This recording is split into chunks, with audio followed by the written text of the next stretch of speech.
since I know nothing about it. Certain country. Yeah, I'm going in blind. I don't know what this is.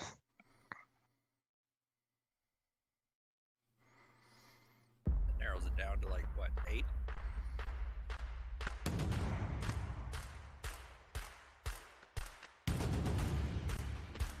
AMS. Oh, so they work for the CIA. That's not unheard of. Yeah, that went really well in Venezuela. Yeah.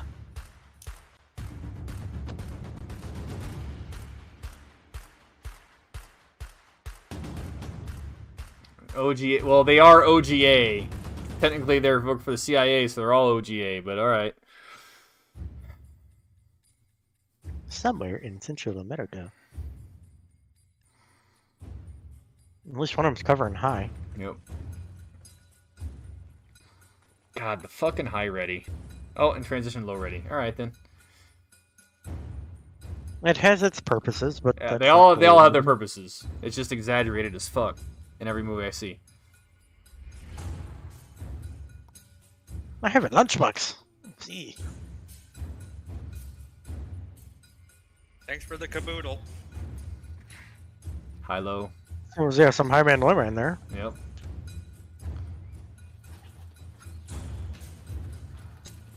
Okay. All right. I just want to stop it because Again, and that's what I'm saying. you don't over have to transition to high ready for no that's what I'm reason. saying. That's what drives me nuts. It's over exaggerated. Every single time you pull off target, you don't have to snap to high ready. Keep your weapon on fucking target and flow through. Yeah, everybody's like, "Hey, I'm moving. I need to go to the high ready." No, you can keep your weapon pointed where your fucking eyes are looking. You can shoot something if you need to. That's why I get so annoyed with it, because everyone just fucking, it's like, punch out, flip up, punch out, flip up. Yeah. Just leave it out. You're good. It's not efficiency of movement. Stop. The only time that I do it is if I'm behind somebody and I have to get my rifle around them. Or if I'm behind a low cover and I'm coming up behind that low cover to snap into a firing position, or if I'm fucking running my ass off. Just, that's what I'm saying. That's why I hate it. Not because it's ineffective, but because it's over-exaggerated in every single fucking film that tries to do this shit. It's so fucking overdone. It kills me. All right, let's go. I guess we got to know that he's 300 blackout. All right. I heard shots with the safety on, but all right. I thought I saw that too. And the high man, low man's look okay. Yeah, I'm not gonna not. Well, he flagged the shove, his friend there, but. Yeah. That being said, I mean, it happens. Maybe he's not his friend. Yeah, Fuck you, guy. Flag. There we go. Points of domination went deep on the side.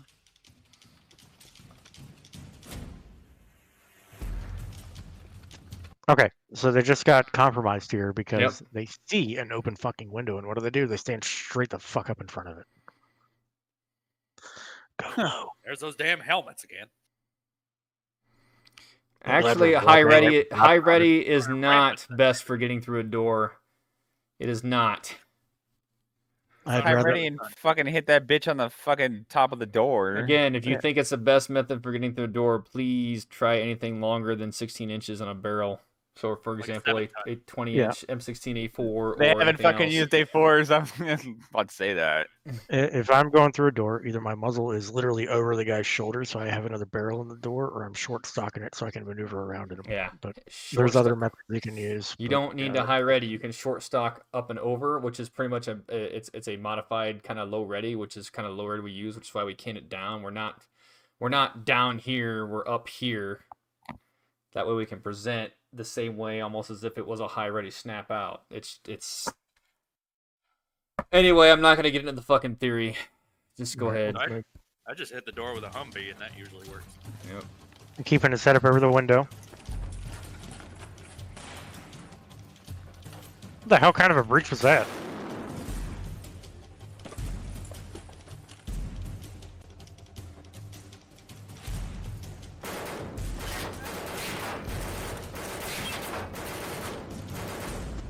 Shoot back. Oh, what happened?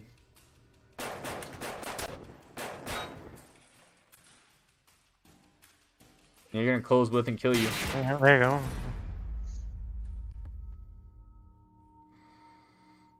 I like if they have the tourniquet tabs out on their fucking Velcro though. Then that dude would have gotten about 8 more rounds. Yep. Also, when you're clearing weapons off of a target, it's like, oh, let me look at this. It's you kick the shit out of it to get it away from them. Let me look at this cool pistol and play with it. Just as I thought.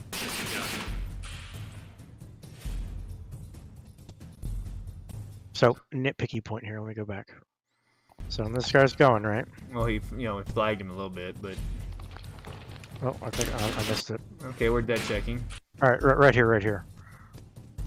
All right, so this guy, he has an EOTech. What is the advantage of an EOTech? It has a massive fucking window on it. You don't have to come off the optic. You can see through it with a bit shouldered and both eyes open. Well, that's here. Hold on.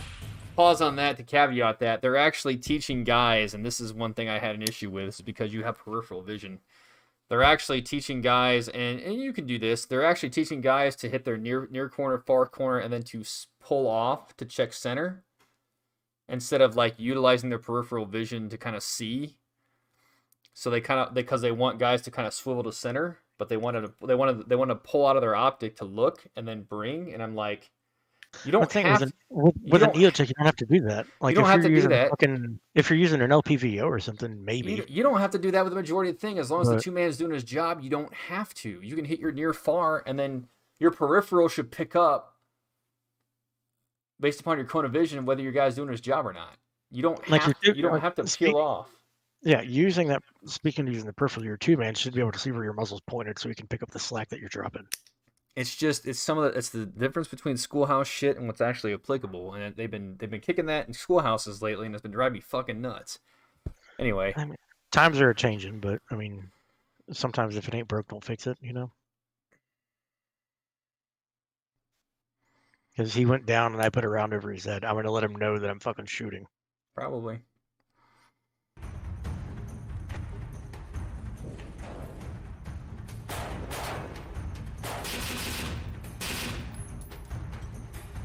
That hit could have been prevented by pieing.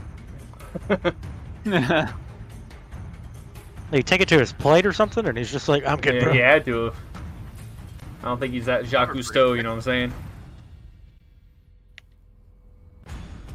Probably the most realistic portrayal of something we've seen thus far. Yeah, not terrible. I mean, or like we're splitting hairs here for a lot of it, I think, but yeah, not bad.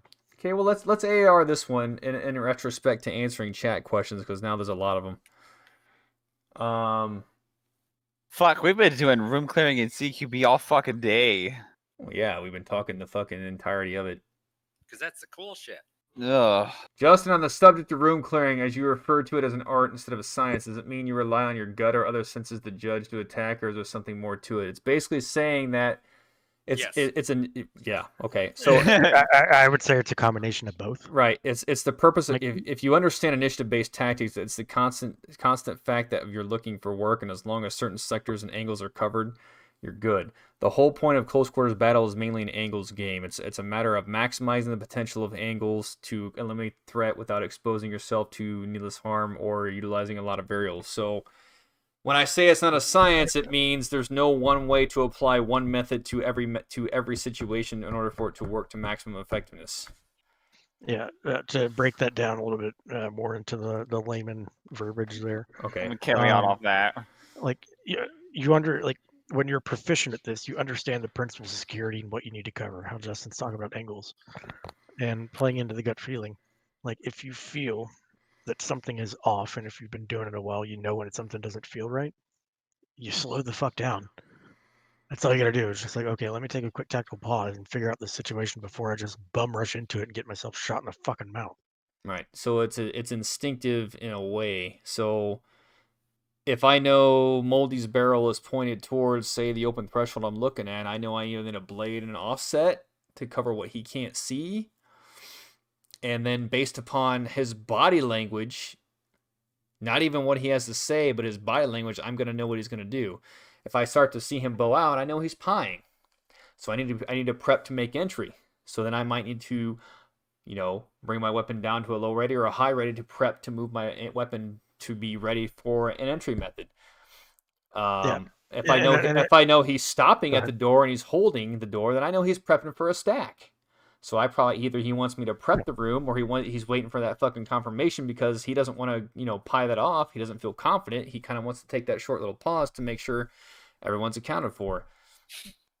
Yeah, and when you're doing this with a group of guys that you get really proficient with, like you saying about the body language, you can tell by like how somebody is walking, like what their gait is, how they're stepping out. Like, I'm like, hey, this guy stopped taking 30-inch steps and now he's taking like 15-inch steps and he's slowing down for something. Okay, he doesn't like something that's in front of him. Like, it's just. I know.